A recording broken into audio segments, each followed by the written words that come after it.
मुंबईच्या चौपाटीवर आज समुद्राच्या लाटा जास्तच उसळल्या होत्या. माहिती नाही पण काय, त्या समुद्राच्या लाटांना देखील बिचाऱ्या आईचं दुःख समजलं असावं. लाटा एवढ्या जोरदार होत्या की त्यांचं पाणी समुद्राच्या बाजूलाच बसून राहिलेल्या आईच्या अंगावर येऊ लागलं. ती कशीबशी तिची काठी घेऊन उठण्याचा प्रयत्न करू लागली, परंतु तिला काही करता उठता येईना. तिथेच मग जवळ असणाऱ्या 2 व्यक्तींनी तिला आधार दिला आणि उठवून उभं केलं आणि ते म्हणाले, आई, समुद्र खूप खवळला आहे, तुम्ही बाजूला जाऊन बसा. म्हणून ती आई तिथूनच थोडी बाजूला येऊन बसली. म्हणतात ना, वेळ आली होती पण काळ आला नव्हता. असंच काहीसं झालं. ती बिचारी आई रात्रभर 2 दिवस समुद्राच्या बाजूच्या रस्त्यावरती तडफडत होती, मृत्यूशी झुंज देत होती. परंतु शेवटपर्यंत तिने हार न मानता लढत राहिली. परंतु पुढे असं काही घडलं की याची कल्पना देखील कोणीही केलेली नव्हती. मुंबईच्या चौपाटीवरती एक महिला कर्मचारी साफसफाई करत होती.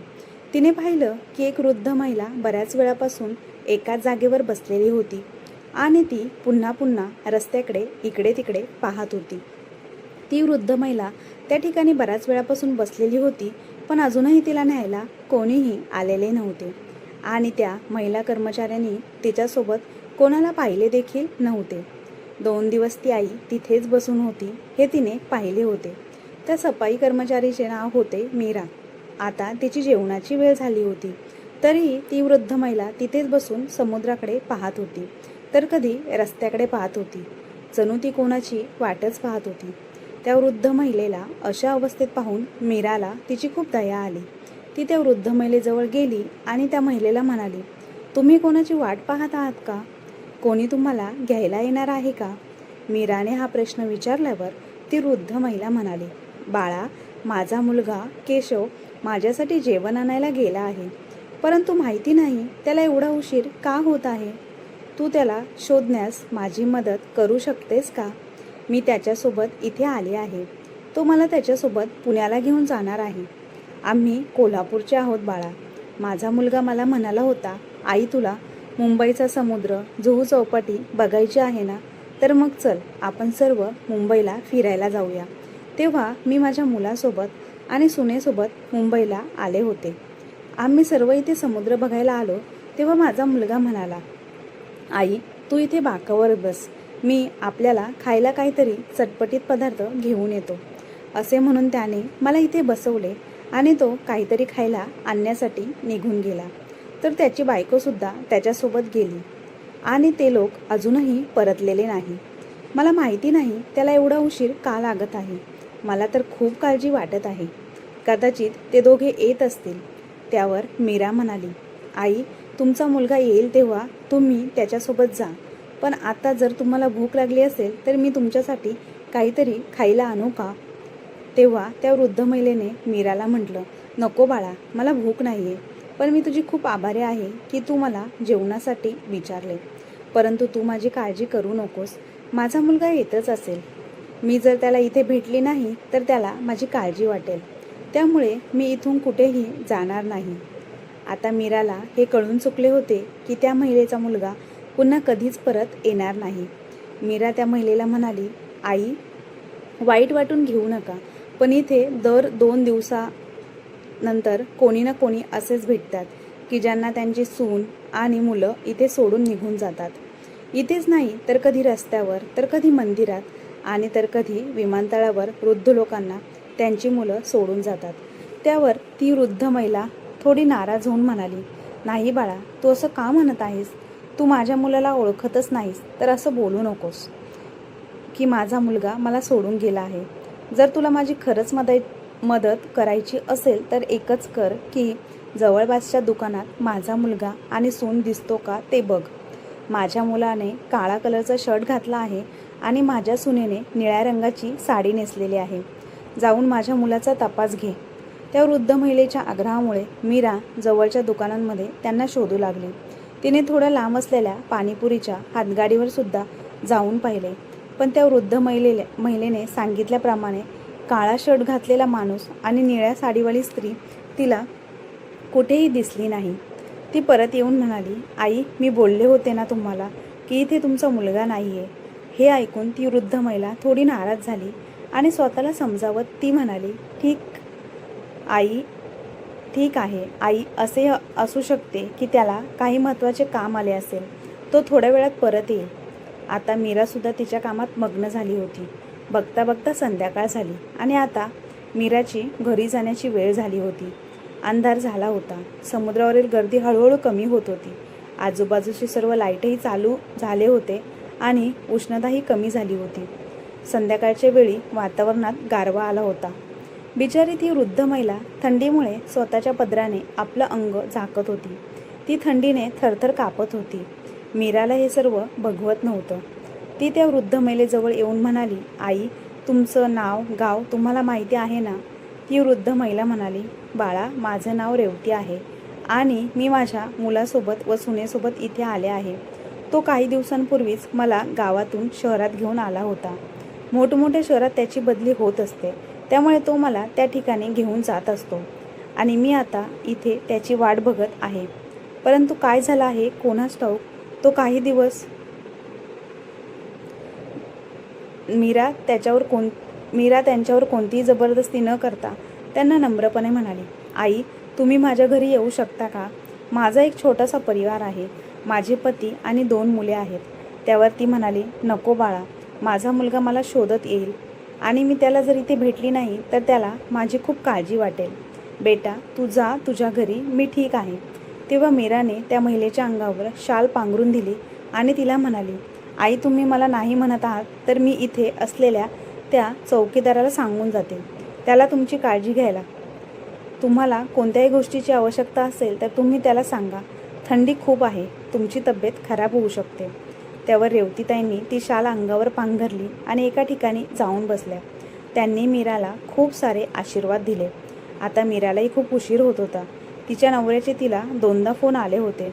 म्हणून तिने शेवटी तिची स्कूटी घेतली आणि ती तिच्या घरी जायला निघाली.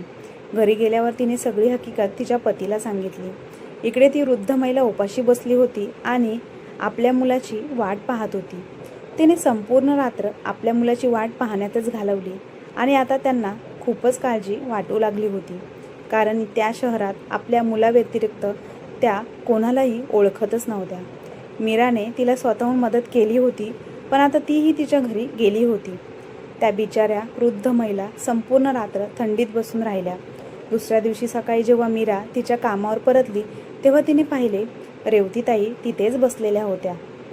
मीराने आल्यावर त्या महिलेची विचारपूस केली आणि त्यांना त्यांच्या मुलाबद्दल विचारले. रेवतीताई रडत रडत मीराला म्हणाल्या, नाही बेटा, माझा मुलगा अजूनही आलेला नाही. तेव्हा मीराने रेवतीताईंना पाणी पाजले व त्यांना शांत केले आणि म्हणाली की आई मला तर कालच शंका आली होती. तुम्हाला विश्वास बसो किंवा ना बसो, पण तुमचा मुलगा तुम्हाला इथे कायमचा सोडून गेला आहे आणि आता तो पुन्हा कधीच परत येणार नाही. हे शब्द ऐकून त्या वृद्ध आईने जोराने हुंदके देऊन रडायला लागली. त्यांची अवस्था पाहून मीराला त्यांची खूप दया येत होती. ती शांत झाली आणि विचार करू लागली की या वृद्ध आईला त्यांच्या नातेवाईकांकडे किंवा त्यांच्या गावी कसे परत पाठवले जाईल. पण मीराला कामावर जायचे होते म्हणून ती परत कामासाठी निघून गेली आणि रेवतीताई तिथेच बसून रडत होत्या. त्या अचानक बाकावरून खाली कोसळल्या आणि तिथे गर्दी जमा झाली. सगळे लोक येऊन त्यांना पाहू लागले. मीराही धावून आली आणि तेथील अनेक कर्मचारीही धावून आले. जेव्हा मीराने पाहिले ती वृद्ध आई जमिनीवर कोसळली आहे तेव्हा तिने 2 जणांच्या मदतीने त्यांना उचलून बाकावर झोपवले. तेवढ्यातच तेथे काही कर्मचारी एका डॉक्टरला घेऊन आले आणि डॉक्टरांनी सांगितले की त्या महिला खूप कमजोर झाल्या आहेत, म्हणून त्या बेशुद्ध झाल्या आहेत. त्यांच्या तोंडावर पाणी मारून त्यांना शुद्धीवर आणले गेले आणि सगळे लोक आपापल्या कामावर परतले. मीराने त्या महिलेला विचारले की आई तुम्ही बेशुद्ध कशा पडलात? तेव्हा डॉक्टर म्हणाले की त्या खूप कमजोर झाल्या आहेत. त्यांनी कालपासून काहीच खाल्ले नाही का? त्या महिला मान हलवत मीराला म्हणाल्या की मी माझ्या मुलाच्या भरोशावर इथे बसली आहे. मला हे माहीत नव्हते की तो मला असे एकटे सोडून निघून जाईल. माझ्याकडे 1 रुपयाही शिल्लक नाही जेणेकरून मी काही विकत घेऊन खाऊ शकेल. हे ऐकून मीराला रेवतीताईंवर जास्तच दया येत होती. मीरा त्या महिलेला म्हणाली की आई तुम्ही माझ्यासोबत चला आणि काहीतरी खाऊन घ्या. मीरा रेवतीताईंना घेऊन एका हॉटेलमध्ये गेली आणि त्यांच्यासाठी तिने जेवण मागवले. मीरा त्या महिलेकडून जाणून घेण्याचा प्रयत्न करत होती की त्या केव्हापासून बसल्या आहेत. त्यानंतर तर मीरा त्यांना म्हणाली की आई, आता तुम्हाला हे माहीत झाले आहे की तुमचा मुलगा तुम्हाला सोडून गेला आहे कायमचा, तर तुम्ही तुमच्या घरी परत का जात नाही? त्यावर रेवतीताई म्हणाल्या की मी आता कुठे जाऊ? त्यावर मीरा संकोचित होऊन म्हणाली, म्हणजे काय? तेव्हा रेवतीताई म्हणाल्या की नाशिकला जाण्याआधीच केशव जेव्हा मला गावी घ्यायला आला तेव्हा तो मला म्हणाला की आई, आता मी तुला कायमचं पुण्यात घेऊन जाणार आहे, त्यामुळे आता आपण गावी परतणार नाही, म्हणून आपण हे घर विकून टाकूया. आता माझ्याकडे रस्त्यावर राहण्याशिवाय दुसरा कोणताच पर्याय उरलेला नाही. असं सांगता सांगता रेवतीताई ढसाढसा रडू लागल्या. शेवटी रेवतीताईंची अशी अवस्था पाहून मीराला खूपच वाईट वाटत होतं, पण ती तरी काय करू शकणार होती? ती स्वतःच एक छोटी नोकरी करून आपल्या संसाराला हातभार लावत होती, आपला परिवार सांभाळत होती, म्हणून ती काही बोलूच शकली नाही. मीराने रेवतीताईंना शांत केले आणि जेवणाचे बिल देऊन ती तिथून निघून गेली. संध्याकाळी जेव्हा ती आपले काम उरकून घरी जायला निघाली तेव्हा तिने पाहिले की एक वृद्ध महिला रस्त्याच्या कडेला एका बाकावर बसली होती आणि काही कुत्रे त्यांच्या अंगावर भुंकत होते. त्या स्वतःला वाचवण्याचा प्रयत्न करत होत्या. त्या वृद्ध महिला घाबरत घाबरत त्या कुत्र्यांना पळवण्याचा प्रयत्न करत होत्या आणि कुत्र्यांच्या भुंकण्याच्या आवाजाने तेथील आजूबाजूचे सर्व कुत्रेही तिथे जमा झाले होते आणि तेही तिथे तिला भुंकू लागले. त्या हळूहळू मागच्या पावलांनी सरकत होत्या. तेव्हा स्ट्रीट लाईटच्या उजेडात मीराला त्या महिलेचा चेहरा दिसला, तर ती दुसरी तिसरी कोणी नसून रेवतीताईच होत्या. रेवतीताईंना पाहून मीराला राहवले नाही. तिने त्या कुत्र्यांना पळवले आणि रेवतीताईंना एका जागेवर व्यवस्थित बसवले आणि बाजूला जाऊन तिने तिच्या पतीला फोन केला आणि त्याला तिने आज घडलेली सर्व हकीकत सांगितली आणि म्हणाली, शैलेश, आपण आईला तर वाचवू शकलो नाही, आपण आपल्या आईला तर वाचवू शकलो नाही, पण या आईसोबत जर काही वाईट घडलं तर मी स्वतःला आयुष्यभर माफ करू शकणार नाही. जास्त काही नाही, पण 2 वेळचं जेवण तरी आपण त्यांना देऊ शकतो आणि त्या व्यतिरिक्त म्हाताऱ्या माणसांना लागतं तरी काय? जर तुमची इच्छा असेल तर मी त्या आईला घरी घेऊन येऊ का? त्यावर शैलेश म्हणाला की काहीच हरकत नाही, जर तुला योग्य वाटत असेल तर घेऊन ये. आपल्याकडून होईल तेवढी मदत करण्याचा आपण नक्कीच प्रयत्न करू. हे ऐकून मीराला खूप आनंद झाला आणि रेवतीताईंना घेऊन ती आपल्या घरी गेली. मीराचं घर खूप छोटं होतं. त्यात ती आपल्या पती मुलांसोबत राहत होती. रेवतीताईंनी जेव्हा ते घर पाहिलं तेव्हा त्या मीराला म्हणाल्या की माझ्यामुळे तुम्ही उगाच त्रास करून घेऊ नका, तुम्ही माझी काळजी करू नका, मी माझं बघून घेईल. त्यावर मीराचा नवरा शैलेश म्हणाला की नाही आई, तुम्ही माझ्या घरात आहात आणि एक आई आल्यावर आम्हाला कोणताही त्रास होणार नाही, या उलट आम्हाला खूप आनंद होईल. हो ना गं मीरा? त्यावर मीरा खुश होऊन म्हणाली की हो आई, ते अगदी बरोबर बोलत आहे. तुमच्या येण्याने आम्हाला काहीच त्रास नाही आणि तुम्ही तर म्हणालात ना की नशिबात जे असतं ते होतंच. तुमच्या नशिबात हेच असणार की तुम्ही आमच्याकडे येऊन राहाल. आई, आता हे घर तुमचंच आहे असं समजा. मीराने त्या वृद्ध महिलेचा हात पकडला आणि त्यांना आपल्या घरात आणले.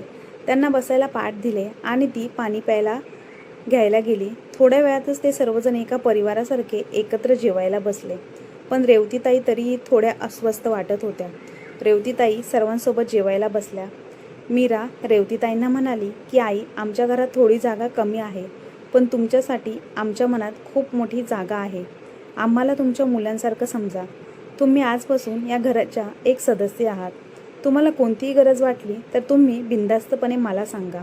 हे ऐकून रेवतीताईंच्या डोळ्यात पाणी आले. तिने मीराच्या डोक्यावर हात ठेवत तिला आशीर्वाद दिला आणि म्हणाल्या की सदा खुश रहा बाळा. या वयात मला माझ्या सख्ख्या मुलाने नाकारले, पण एवढ्या वाईट परिस्थितीत तुम्ही दोघांनी माझी साथ दिली. आजपासून तुम्हीच माझे मुलगा आणि मुलगी आहात आणि आता मला आई म्हणत आहात, तर आईला आत्तापासून तुम्ही दोघेही आई म्हणत जा. आजपासून तुमच्या दोघांची पण मी आई आहे. असे बोलत असताना त्यांचे डोळे भरून आले. तेव्हा त्यांचे अश्रू पुसत मीरा त्यांना म्हणाली, बस आई, आता जेवण करू. सगळ्यांनी जेवण केले आणि त्यानंतर सर्वजण झोपी गेले. सकाळी उठून मीरा तिच्या रोजच्या कामावर निघून गेली आणि शैलेशही मुलांना शाळेत सोडून तोही त्याच्या कामावर गेला. मीरा जाताना स्वयंपाक करून गेली होती. आता घरात फक्त रेवतीताई एकट्याच होत्या. त्यांचा पूर्ण दिवस मुलाच्या आठवणीत गेला. आईमुळे मीरा आज लवकर घरी आली होती. तेव्हा तिने बघितले की आईने स्वयंपाक बनवून ठेवला होता. मीरा म्हणाली, आई तू हे सर्व का करत बसलीस? मी बनवला असता स्वयंपाक, मला सवय आहे रोजचीच. तेव्हा आई म्हणाली, बाळा पण मला पण रोजची सवय आहे घरातील कामं करण्याची, स्वयंपाक बनवण्यासाठी आणि रिकामे बसून मला माझ्या धोकेबाज मुलाची खूप आठवण येत होती. आणि अशा प्रकारे आईने आपल्या सुनेच्या अत्याचाराबद्दल सर्व काही मीराला सांगितले. हे सगळं ऐकल्यावर मीराने आश्चर्याने आपल्या तोंडावर दोन्ही हात ठेवले. मीरा म्हणाली, आई तुमचा मुलगा आणि सून किती वाईट माणूस आहेत. कोणी आपल्या आईसोबत असं करतं का? ते दोन्ही तुमची मुलं नाहीत. तुमचं आता नाही समजू शकणार. ते दोन्ही तुमचं दुःख आता नाही समजू शकणार. जेव्हा ते म्हातारे होतील ना, त्यांच्यासोबत असा प्रसंग घडेल तेव्हा त्यांना तुमच्या दुःखाची जाणीव होईल. त्यावर आई मीराला म्हणाली, बाळा जरी तुमच्या घरात खूप कमी जागा असेल पण तुमच्या मनात खूप मोठी जागा आहे. देव तुमचं भलं करो. सायंकाळी जेव्हा शैलेश घरी परतला तेव्हा सगळ्यांनी एकत्र बसून जेवण केले आणि भरपूर गप्पा मारल्या. आता आई हळूहळू सर्व विसरली. दिवस जात होते. आता आई घराच्या प्रत्येक कामात सहभाग घेत होती. त्यामुळे मीराही निश्चिंत झाली होती. मुलांवर लक्ष ठेवणे, बाजारातून भाजीपाला आणणे अशी अनेक किरकोळ कामे ती करत होती. यामुळे मीरा खूप खुश होती. ती नेहमी म्हणत असे की आमच्या घरात एखाद्या मोठ्या व्यक्तीची खूप कमी भासत होती, जी कमी आता आई येण्यामुळे पूर्ण झाली. ज्याप्रमाणे एखाद्या झाडाचं खोड महत्त्वाचं असतं त्याचप्रमाणे वृद्ध लोकही घरात तितकेच महत्त्वाचे असतात. रेवती आईच्या येण्याने पूर्ण परिवार सुखाने राहत होता. आई एकदा मीराला म्हणाली, बेटा मीही तुझ्यासोबत येऊन काहीतरी काम करत जाईन. आणि ही गोष्ट शैलेशने ऐकली आणि त्याने साफ नकार दिला. तो म्हणाला की माझ्या जागी जर तुझा सख्खा मुलगा असता तर तू त्यालाही असंच म्हणाली असती का? जर तुला असं वाटत असेल की तू आमच्यावर ओझं आहे तर प्लीज असे समजू नकोस. तुझ्याकडून काम करून घेणे इतपत वाईट दिवस आले नाही. माझे मी आणि मीरा आहे. तू फक्त मुलांवर लक्ष ठेव आणि आराम कर. आता सगळं काही ठीक आहे, तू काळजी करू नकोस. हे सगळं ऐकल्यावर आई काहीच बोलू शकले नाही आणि जाऊन एका जागी बसली. हे सगळं पाहून मीरा हसू लागली आणि आईला म्हणाली की मी आधीच तुम्हाला बोलले होते पण तुम्ही माझं ऐकलं नाही. आता ठीक आहे का? आता तुम्हालाच ऐकावे लागणार कारण तुमच्या मुलाने तुम्हाला सांगितले आहे. मीरा हसत आईच्या खांद्यावर हात ठेवून म्हणाली की आई तू उगाच काळजी करू नकोस, निश्चिंत राहा, सर्व काही व्यवस्थित होईल. एवढे बोलून मीरा तिच्या कामाला निघून गेली. मग आईने मुलांना आणि शैलेशला नाश्ता आणून दिला. शैलेश मुले नाश्ता करून आपापल्या कामाला निघून गेले आणि नेहमीप्रमाणे आई घरात एकटीच राहिली आणि ती घराच्या कामात व्यस्त झाली. आणि काम आवरल्यावर ती भाजी आणायला बाजारात गेली आणि पिशवी घेऊन बाजारात आली. बाजारातून जेव्हा परत येत होती तेव्हा हातात माईक घेऊन एक मुलगा लॉटरीचे तिकीट विकत होता. एका तिकिटाची किंमत 10 रुपये होती आणि लॉटरीची किंमत 10 करोड रुपये होती. अचानक आईच्या मनात आले आणि तिने लॉटरीचे तिकीट विकत घेतले आणि आपल्या घरी परतली. भाजीची पिशवी स्वयंपाकघरात ठेवून आईने ते लॉटरीचे तिकीट सांभाळून ठेवले. देवाने कदाचित आपले नशीबही उजवू शकते असं त्यांना वाटत होते. तिचं एक मन म्हणत होतं की रेवती तू हे काय आणले आहे? हे सगळं खोटं असतं. आजपर्यंत कोणालाही लॉटरी लागताना तू पाहिलं आहे का? आणि एक मन म्हणत होतं की जर देवाच्या कृपेने ही लॉटरी लागली तर माझ्या मीराची आणि शैलेशची गरिबी दूर होईल. असा विचार करत त्यांनी ते तिकीट आपल्या कमरेच्या पिशवीमध्ये ठेवलं. आता रेवती आई जेव्हाही बाजारात जात असे तेव्हा एक तिकीट विकत आणत असे. महिन्याच्या अखेरी जेव्हा लॉटरीच्या विजेत्यांची घोषणा होणार होती तेव्हा त्यांचा मुलगा रेवती आईला म्हणाला, आई टीव्हीवर हे अमुक चॅनल चालू करून ठेवा. यावर लॉटरीच्या विजेत्यांची घोषणा आज करणार आहे आणि आपले तिकीट सांभाळून ठेवा. टीव्हीवर जो पत्ता सांगितला जाईल त्यावर आपल्याला जावे लागेल. जर तुमचा नंबर आला तर. रेवतीताईंनी सगळे तिकीट सांभाळून ठेवले होते. ती आता घरी जाऊन सर्व तिकीट बघू लागली आणि संध्याकाळी ती मीराला म्हणाली की मीरा मी काही दिवसांपासून हे लॉटरीचे तिकीट विकत घेत होते. उद्याचा दिवस खूप महत्त्वाचा आहे. उद्या लॉटरीच्या विजेत्यांची घोषणा होणार आहे. तेव्हा मीरा म्हणाली, अगं आई काय तू पण ना ह्या लॉटरीच्या भरोश्यावर बसली, कोणाला लागत नाही. तेव्हा आई म्हणाली, जाऊ दे नशीब आपलं. शैलेशला शैलेशला या बाबतीत काहीच माहिती नव्हतं. आई मीराला म्हणाली की लॉटरी लागल्यानंतर आपण शैलेशला सर्व काही सांगू आणि आपली लॉटरी नाही लागली तर मी असे समजून जाईल की आपले पैसे हरवले आहेत. म्हणून शैलेशला आत्ता काही सांगू नको आणि उद्याच्या दिवस तू सुट्टी घेशील का, कारण मला यातील काहीच समजणार नाही. मीराने होकार दिला आणि शैलेश गेल्यानंतर त्या दोघीही TV समोर जाऊन बसल्या. मीरा ते 5ही तिकीट आपल्यासमोर ठेवून बसली होती. जसे जसे विजेता घोषित करत होते तसं तसं मीरा एक एक तिकीट तपासून पाहत होती. पहिल्या विजेत्याला 10 करोड मिळणार होते, दुसऱ्या विजेत्याला 5 करोड मिळणार होते आणि तिसऱ्या विजेत्याला 50 लाख रुपयांचे बक्षीस होते. आई आणि मीरा हात जोडून बसल्या होत्या आणि देवाचे नामस्मरण करत होत्या. तिसऱ्या बक्षिसापासून विजेत्यांचे नाव घोषित करणे सुरू झाले. त्यानंतर दुसऱ्या विजेत्याचे नाव घोषित केले, पण दोघांमध्येही आईचा नंबर आलाच नाही. पण अजून एक अपेक्षा बाकी होती. जसं त्यांनी पहिल्या विजेत्याचे नाव घोषित केले त्या दोघी डोक्याला हात लावून बसल्या, कारण पहिल्या नंबरचा विजेताही दुसराच कोणीतरी होता. तिकिटाचा नंबर काही वेगळाच निघाला. मीराने रागातच ते तिकीट फेकून दिले. तेवढ्यात TV वर बोलणारा अँकर म्हणाला की माफी असावी, छोटीशी चूक झाली आहे. पहिल्या नंबरच्या लॉटरीच्या तिकिटाचे नंबर काही वेगळे आहेत. आमच्याकडून सांगण्यात चूक झाली आहे. आणि त्यांनी नंबर सांगण्यास पुन्हा सुरुवात केली. जसाही त्यांनी नंबर सांगितला तशी मीरा आणि आई दोघीही आश्चर्यचकित झाल्या, कारण आईने काल जे तिकीट आणले होते तेच तिकीट पहिल्या नंबरचा विजेता ठरले. हे पाहून त्यांना खूप आनंद झाला आणि त्यांच्या आनंदाला पारावरच उरला नाही. आनंदाच्या भरात दोघीही उड्या मारू लागल्या. तेवढ्यातच शैलेश घरी आला. तो आपले काही कामाचे कागदपत्र घरीच विसरला होता. ऑफिसवाले त्याच्याकडून ते कागदपत्र बऱ्याच दिवसांपासून मागत होते. तो रोज विसरून जात होता, पण आज आठवणीने तो ते कागदपत्र घेण्यासाठी घरी आला होता. आणि आई आणि पत्नीला एवढे खुश बघून त्यालाही खूप आनंद झाला आणि आनंदाच्या भरात तो त्यांना म्हणाला, एवढे खुश होण्याचे कारण काय आहे? तेव्हा मीरा त्याला म्हणाली, आता आपल्याला ही छोटीशी नोकरी करायची काहीही गरज नाही. आता आपले सगळे काही व्यवस्थित होईल. तेव्हा शैलेश तिला दूर करत म्हणाला, तू हे काय करत आहेस? तेव्हा आई हसत हसत त्याला म्हणाली, अरे बाळा, जर तू ऐकशील तर तुझ्याही आनंदाला सीमा उरणार नाही. तेव्हा आईने त्याला ते लॉटरीचे तिकीट दाखवले आणि तो नंबरही दाखवला. ते पाहून शैलेशलाही विश्वास बसला नाही. तो म्हणाला की खरंच आपल्याला लॉटरी लागली आहे. त्यावर आई म्हणाली, हो बाळा, आता आपले वाईट दिवस गेले आहे. तू आज कामातून सुट्टी घे. आपल्याला लॉटरीच्या ऑफिसमध्ये जायचं आहे, जिथे आपल्याला आपले पैसे मिळतील. शैलेशने ऑफिसला फोन केला आणि त्याला सुट्टी मिळाली. आईला घेऊन शैलेश त्या ऑफिसमध्ये पोचला.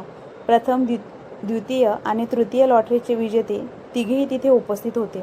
रेवती आईचा मुलगा पुण्यात राहत होता, पण आपल्या गावाकडची माहिती घेण्यासाठी तो बातम्या पाहतच असे. जसे TV वर त्याने आपल्या आईला पाहिले तो आश्चर्यचकित झाला आणि जेव्हा त्याला हे माहीत झाले की आपली आई 10 करोड रुपये जिंकले आहे, त्याला खूप आनंद झाला आणि तो गावी परत आला. पण त्याला आपल्या आईचा पत्ता माहीत नव्हता. तेव्हा त्याने मुंबईच्या समुद्रकिनाऱ्यावर चौकशी केली आणि त्याला ज्या दुकानासमोर आई झोपली होती त्या दुकानदाराकडून आपल्या आईचा पत्ता मिळाला. तो शैलेशच्या घरी जाऊन पोचला, पण तिथे कोणीच नव्हते. आणि का राहतील? आपण एखाद्या करोडपतीला एवढ्या छोट्या घरात राहताना पाहिले आहे का? ती तर त्यांची मजबुरी होती, पण आता त्यांची परिस्थिती पूर्णपणे बदलली होती. शेजारी विचारपूस केल्यावर रेवती त्यांच्या मुलाला असे माहीत झाले, शैलेश आणि त्याचा परिवार एका हायफाय सोसायटीत राहायला गेले आहेत. तिथे त्यांनी स्वतःचे घर घेतले आहे. तिथे त्यांनी स्वतःचे घर घेऊन रेवतीताईंचा मुलगा त्या पत्त्यावरती पोचला आणि त्याने पाहिले की घराच्या दरवाजावर एक पहारेकरी बसला आहे. तेव्हा त्या पहारेकऱ्याला तो आपल्या आईविषयी विचारपूस करू लागला. तो म्हणाला की इथे माझी आई राहते, तिचे नाव रेवती आहे. तिला माझा निरोप द्या की तुला भेटायला तुझा मुलगा केशव आला आहे, नाहीतर मला आतमध्ये जाऊ द्या. पण पहारेकरीने त्याला बाहेरच थांबवले आणि म्हणाला की थांबा, मी फोन करून विचारतो. पहारेकराने मीराला फोन केला आणि म्हणाला की ताई, बाहेर कोणीतरी आले आहे भेटण्यासाठी आणि तो व्यक्ती त्यांचा मुलगा केशव आहे असे सांगत आहे आणि तो त्यांना भेटण्यासाठी आला आहे.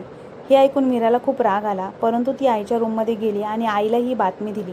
तेव्हा रेवती आईने मीराच्या हातून फोन घेतला आणि रागारागात म्हणाली की तो माझा मुलगा नाही, माझा मुलगा तर माझ्या घरात आहे, माझ्यासोबत आहे. त्याला सांग की इथून चालता हो, माझा त्याच्याशी काहीही संबंध नाही. त्यावर पहारेकराने त्याला जाण्यास मनाई केली. आता केशवला हे कळून चुकले होते की आई खूपच रागवली आहे. तो विचार करू लागला की आईला आता कसे मनवायचे. त्याला एक युक्ती सुचली आणि तो कितीतरी वेळ गेटजवळ थांबला. आणि जेव्हा पारेकरी वॉशरूमला गेला तेव्हा त्याने गुपचूप घरात प्रवेश केला व जोरजोरात आई आई ओरडू लागला. म्हणाला, आई मी आलोय, किती दिवस झाले आपण भेटलो नाही, मी तुझी खूप वाट पाहत होतो. आणि जसा तो आईला भेटायला पुढे सरकला, आईने त्याला धक्का दिला आणि शैलेशला आवाज दिला. शैलेश घरातून पळत आला आणि म्हणाला, काय झालं आई, तू का अशी आवाज देत आहेस, काय झालं आहे का? तेव्हा आई केशवकडे बोट दाखवत म्हणाली की या नालायकाला घराच्या बाहेर काढ आत्ताच्या आत्ता, मला याचं तोंडही पाहण्याची सुद्धा इच्छा नाही. शैलेशला काही सुचत नव्हते. तो इकडे तिकडे केशव बघत होता. केशव पुन्हा आईच्या पाया पडला आणि माफी मागू लागला. तेव्हा शैलेश त्याला म्हणाला की तू तो नालायक आहेस का ज्याने आपल्या आईला एका अनोळखी जागेवर सोडले आणि निघून गेला. तू आईला सोडताना हाही विचार केला नाही की ती कुठे जाणार, कशी राहणार. तू तिला एकटीला मरायला सोडून गेलास आणि आता तुला तिची आठवण आली. तू इथे का आला आहेस हे मला चांगलंच माहिती आहे, म्हणून तू ताबडतोब इथून निघून जा, नाहीतर मी तुला जिवंत सोडणार नाही. त्यावर केशवने चाकू घेऊन आपल्या हातावर ठेवला आणि आईला म्हणाला की आई, जर तू मला माफ केलं नाही तर मी स्वतःचा जीव देईन. त्यावर आई त्याला म्हणाली की तुझ्यासारखा स्वार्थी मुलगा कधीच कोणासाठी मरू शकत नाही.